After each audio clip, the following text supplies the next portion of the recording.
The ancient art of meditation has moved out of the temple and into our daily lives.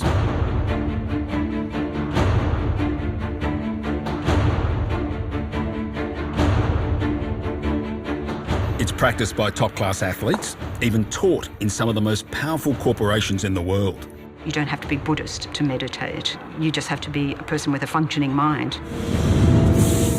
New discoveries in science suggest it may indeed have benefits. 8%, that's enormous. Boost memory and treat depression. I decided I was well enough to come off the medication. And meditation may even slow the aging process. The studies are very promising. They actually do suggest there are benefits. From brain scans to blood tests, from the psychological to the biological. It depends what your definition of pain is. I'm going to investigate the hard evidence to see if meditation lives up to the hype. And I'm going to put my own brain to the test and undertake 8 weeks of mindfulness meditation. Will it make me less stressed? Will it improve my memory? I did better at that. Will it change the structure of my brain?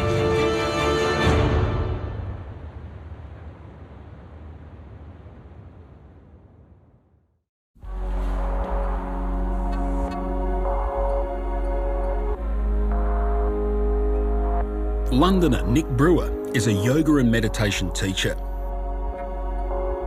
But life hasn't always been so serene. For 10 years, Nick ran a drug empire, smuggling cocaine out of Colombia. Essentially, I was quite a wealthy young man. I had a property asset holding company, a nightclub, restaurants, all the toys that go with it. You would have looked at me as being quite a successful entrepreneur unless you knew what I do for a living. In 2004, he was arrested in South America and sentenced to prison there. It's probably one of the worst places you could ever imagine in your entire life. It was poor, it was broken, it was corrupt. You're anxious about absolutely everything. You're anxious about staying alive, about where your next plate of food's going to come from, if you've got any money, if you haven't got any money, if you're going to get raped, killed. A year into his sentence, Nick was shown a book by his cellmate. I asked him what he had, and he says, I've got a book on yoga. So obviously at the time I said, you must be some sort of weirdo. Soon he was hooked and began practicing yoga and meditation every day. It was the sitting practice and the yogic practice that helped me to, find some kind of serenity in there. Nick transformed his life. I have a very happy life, extremely humble. I have a lot of amazing clients that I teach. So, the last 5 years has been completely transformational.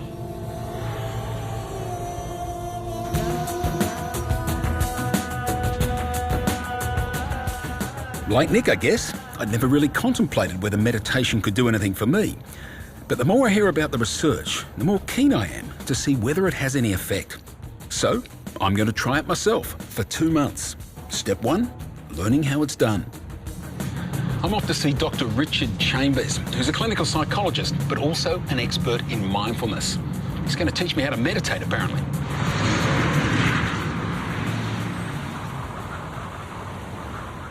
Mindfulness is a type of meditation where we focus our attention on the present moment, on the body, the breath, that kind of thing. Mindfulness meditation is the most well-researched type of meditation. And just taking a few moments to check in and just notice the state that your body's in, checking in with the mind. Some scientists say it can boost physical and mental health and improve cognitive abilities. And when the mind inevitably wanders, just noticing that and see if you can bring it back gently without any further thinking. Most of us focus our attention on daydreams and distraction and rumination and worry and a whole bunch of stuff. If we can train ourselves, and we can actually build a mindful muscle to train ourselves to be focused and present. Just enjoy the moment more.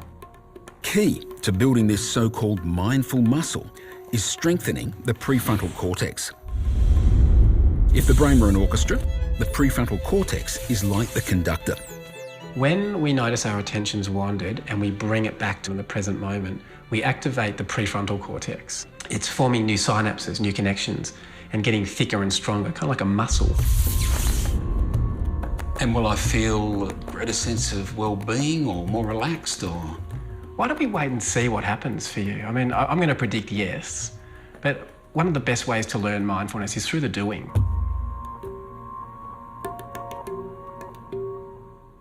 For me, to take meditation seriously, I need some hard evidence that it's changing my brain for the better. That's the weapon. It's the weapon. We'll put one of these on you. It's an EEG cap. So I've come to see neuroscientist Dr. Neil Bailey.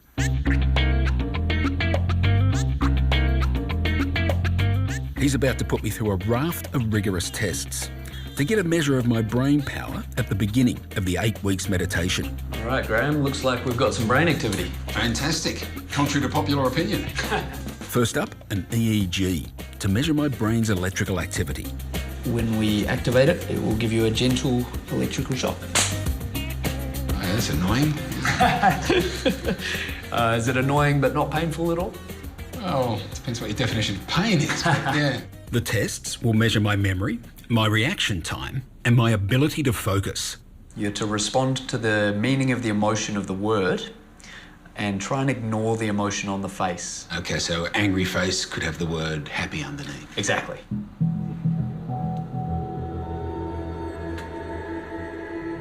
Electrical activity in the brain is produced as neurons communicate with each other.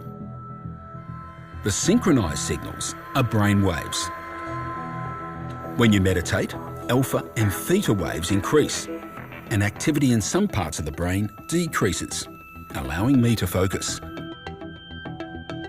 The idea is, after 8 weeks, the brain activity changes I experience during meditation will have a lasting effect on my brain. According to Dr. Bailey, I'll be better able to concentrate, make faster decisions, and remember more information.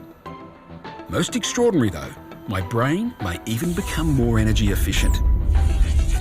You're performing better, but your brain is exerting less energy. You're getting a decrease in neural activity. You might be able to do just as well in your job, but be exerting less mental energy.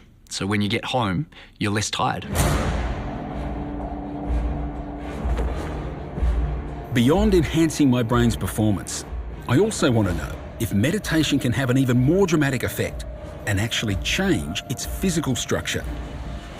I must say, I hate being locked in confined spaces. Not looking forward to this. So I've come for an MRI to have some before and after brain structure scans. This next one is going to go for about 6 minutes. Try not to think of anything, just let your mind go blank. Recent research from Harvard University showed that just 8 weeks of meditation can physically change the structure of the brain. Everything we do affects the brain. So any skill we learn, anything we practice will change the way our brain is structured. So over time, if you're repeating a practice, for example, mindfulness, it's going to strengthen certain connections in the brain and change the grey matter, for example, volumes of the brain. Grey matter is the darker tissue of the brain, where most of the nerve cell bodies are. The Harvard research found that grey matter increased in key areas such as the hippocampus, prefrontal cortex, and temporoparietal junction. And these are parts of the brain that help us to remember, to focus, to learn, to inhibit impulses and regulate our emotions. If we sat there daydreaming for 20 minutes, we'd be strengthening a different part or different parts of the brain. And we get to choose what we want to strengthen. We've got a use it or lose it brain. Now, it is early days for a lot of this research, but the possibility of meditation changing the structure of my brain certainly sounds exciting. I have to wait 8 weeks to find out my results. I'd better start meditating.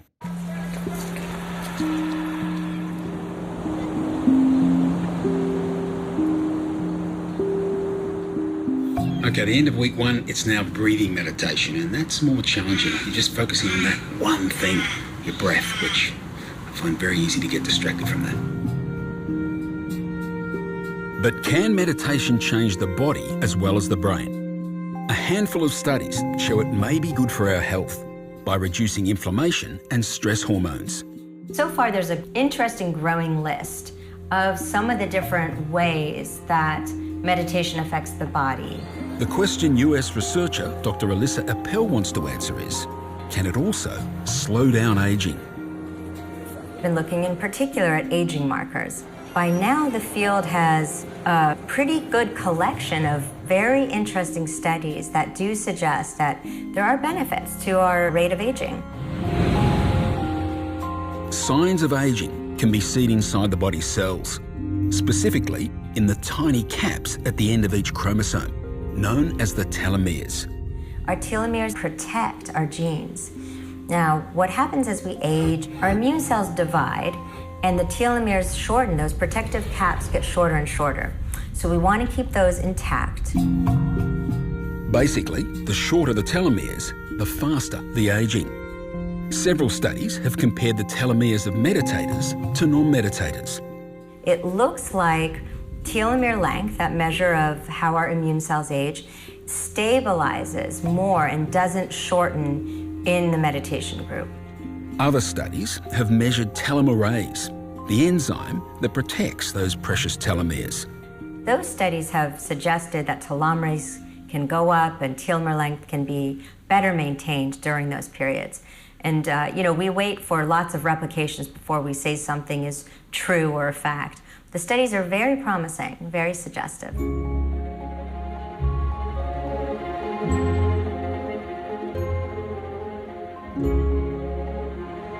We've seen how meditation can change you biologically, but how about psychologically? One of the most widely studied areas of meditation research is the effect on mental health. Ross Bunn has been coping with depression for years. I wasn't really comfortable in my own skin. I was very sort of agitated, quick to anger. I didn't really feel I knew who I was. I was not doing the things I loved and enjoyed. I wasn't seeing my friends or family anymore, and my relationship was, strained, really. It was very difficult. Ross was given medication, but he didn't like the side effects. It really didn't make me feel very well. I still didn't feel like myself. I still wasn't sleeping. I was still very agitated. I just felt pretty detached from everything and everyone. Ross is one of a growing number of people using meditation to treat their depression. I actually practice mindfulness whilst hiking. I find it's quite easy to focus on putting one foot in front of the other and then just noticing the world around me and then how my body feels. People who practice mindfulness show better mental health than 70% of the population on average. People with depression and anxiety have even larger gains than that. The data shows that reduces depressive symptoms, but the big finding is that it halves the rate of depressive relapse. For people who've had 3 or more depressive episodes, if they learn mindfulness as part of their treatment, they're half as likely to get depressed again down the track. Indeed, for some, meditation could be an alternative to their medication. A paper that came out last year, a meta-analysis, has found that it's as effective as antidepressants for preventing relapse, which is a pretty significant finding.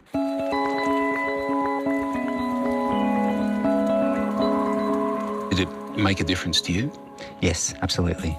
Probably would have been about 8 months or so. I've decided I was well enough, able enough to come off the medication.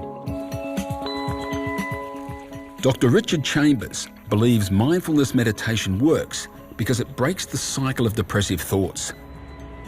Depressive thoughts that maybe go through people's minds that they don't normally notice, they're just running in the background like an app and reducing people's mood.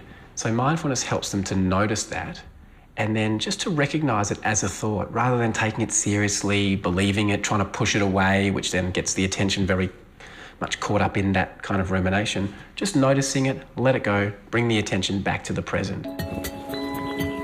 Doing the meditation really helps break that rumination cycle. And overall, that allows me to focus on all sorts of things. If I need to focus on work, my mind's not wandering away thinking about something else. So it's training my brain to focus.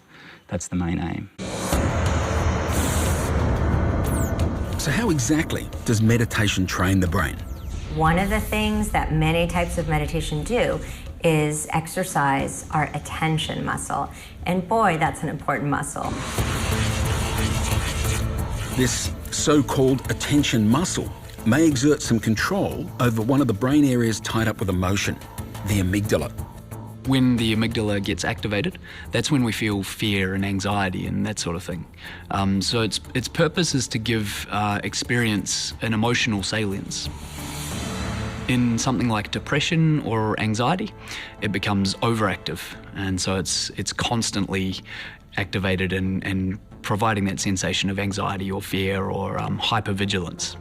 After meditation, other parts of the brain appear more in control of the amygdala.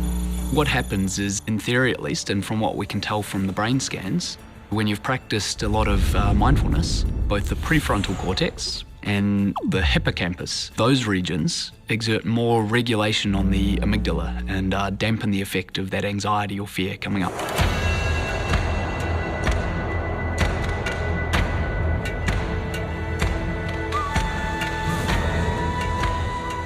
Meditation's list of benefits does seem remarkable, and some are concerned media hype is falsely overselling them. After all, the research is still in its infancy. The few studies that have looked at it haven't found that mindfulness was any better than other forms of therapies, which in itself is not a bad outcome, but there simply isn't enough research. Professor Farias believes certain people should exercise particular caution. All kinds of meditation were originally designed to rattle your sense of self. If there is something which has traumatized you in your life and you've forgotten about it, by meditating, you may become aware of it, and this will exacerbate all the symptoms. It can actually increase stress. It can lead to greater levels of anxiety, panic attacks in some people. There were times where I would dredge up past experiences that I really didn't want to go back to, and it was really quite disturbing and confronting at the time too. I never expected for that to occur. Professor Farias also believes there may be an inherent bias in the research. 99% of the researchers have only been looking at the potential benefits, at the positive effects. They haven't really been asking people about the adverse effects. If you've got a psychotic disorder, if you're really anxious, or if you're getting it taught to you badly, maybe it's not going to be so good.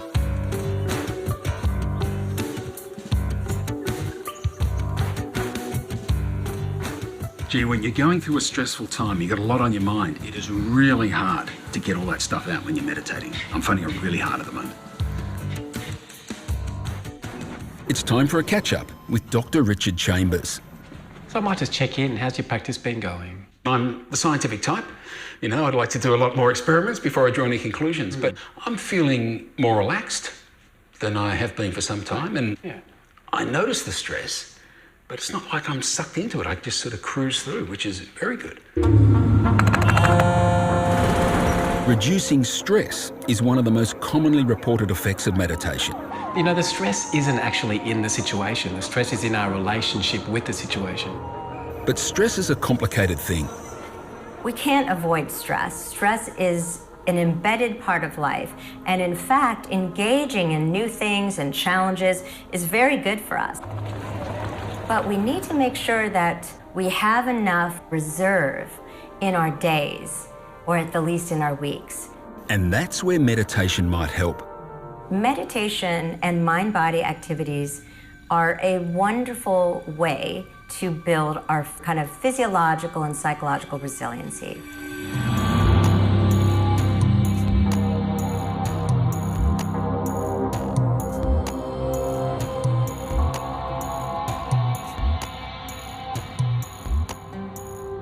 To get a better idea of how meditation works on a bigger scale, I've come to Nan Tien Temple to meet meditation teacher Chok Yi. She believes it has an important role to play in society. When I first started meditating, I remember I was telling everyone, this is the cheapest form of dealing with stress, anxiety that's available to you. It's totally free, really, because it's just you and your mind. Chok Yi is part of an international project teaching meditation to inmates in New South Wales correction centres. People get into prison And in one way you can say it's a bit like going into retreat, you know, because you go into a closed environment, a lot of things are taken away from you, and one thing you do have is time on your hands. So what you're going to do now is you focus all your awareness strongly on the sensation at your nostrils as you breathe in and out. You just feel that. Take one more breath and you'll feel it, okay?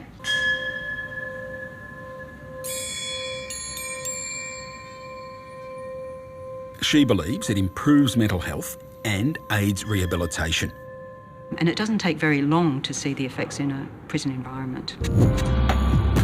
Former inmate Nick Brewer experienced these benefits firsthand.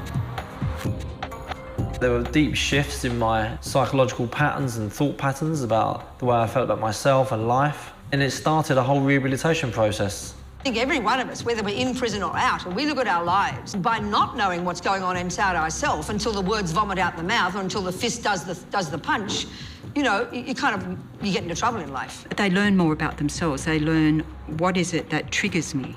You know, what triggers me to anger, what triggers me to act out in ways, selfish ways or ways that do harm to others.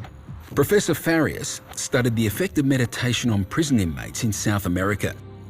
He believes it helps in some ways, but it's no magic bullet. We did find they became less stressed, they had a lower probability of having psychological problems. On the other hand, we also found out that there weren't differences in terms of aggression or interpersonal behavior, which was something we were looking for. My old self is very alien to me now. I can relate to the old Nick, the character, but from what I did, you know, it's dead.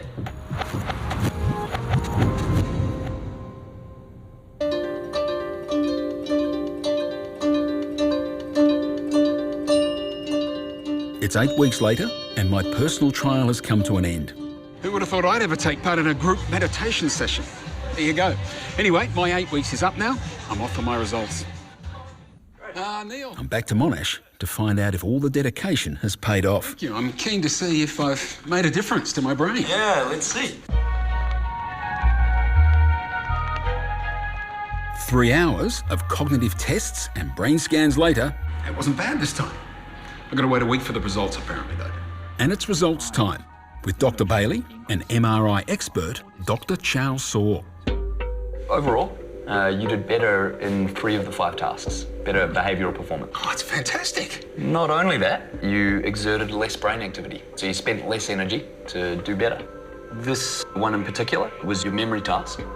I did better at that? You did better at that. I felt like I was guessing. That was a very hard task. It was very hard.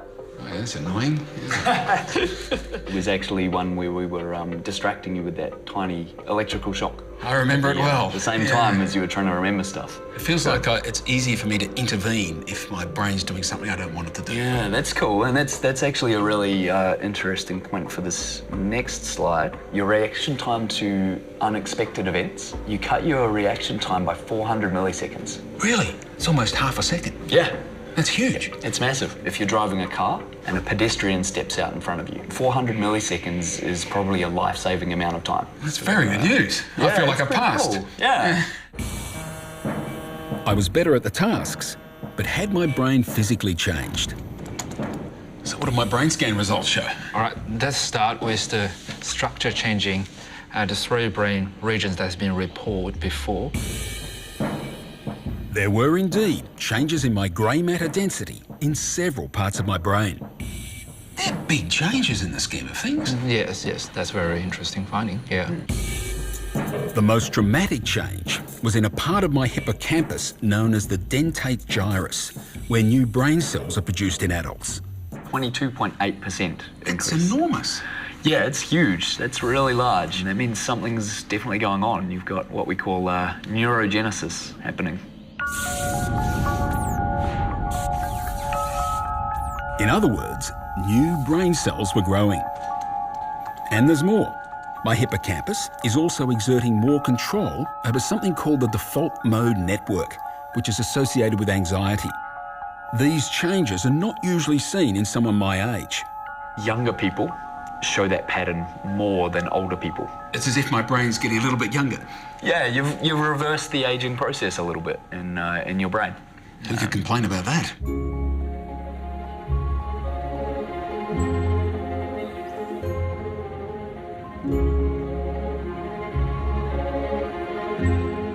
Now, sure, my personal experience is not a proper scientific study, so we can't say for sure these brain changes were the direct result of meditation. But hey, I'm impressed and certainly feeling happy with my younger, heavier brain.